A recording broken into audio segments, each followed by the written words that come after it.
My boyfriend's childhood friend's work error cost the company $100 million.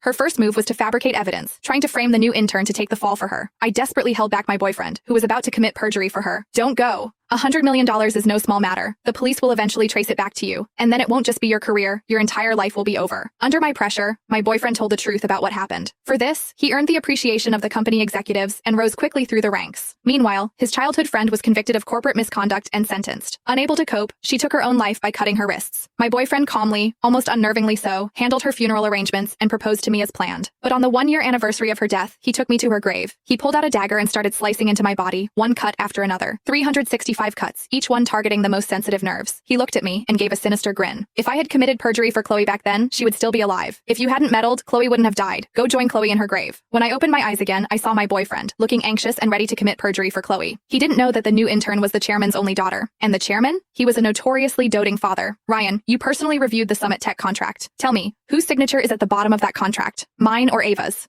Chloe's pleading, almost childish tone snapped me back to reality. I glanced at Ava, the company's new intern, standing beside us, looking lost and overwhelmed. In my previous life, it was at this exact moment that I stopped Ryan, forcing him to tell the truth when the executives questioned him. I later found out that Ava was actually the chairman's daughter. Because of this, Ryan gained favor with the company's upper management and was promoted to vice president that very year. Chloe, however, was prosecuted by the company for corporate misconduct. It was her mistake from the start. If she'd just had a better attitude, there might have been room for leniency, but she chose to be stubborn until the very end. Eventually, due to cyberbullying and immense pressure from the company, she is dead. Ryan's impatient voice pulled my thoughts back. I looked down, then snatched my hand away from Ryan as if I'd been electrocuted. Ryan smoothed out his shirt, which I'd clutched and wrinkled, his voice laced with a threat. Eleanor, don't you dare meddle. Chloe's in trouble, and I can't just abandon her. Don't be petty and jealous, I'm telling you. I don't care. I cut Ryan off before he could finish. A flicker of confusion crossed his eyes, but Chloe's sobs didn't give him time to think any further. He pulled Chloe along and headed for the door. Don't worry, Chloe. That contract was definitely signed by Ava. Come on, let's go to legal and clear this up. I'll testify for you. Ava, tears welling in her eyes, rushed after them. As she left, her helpless gaze swept over me, making my heart clench.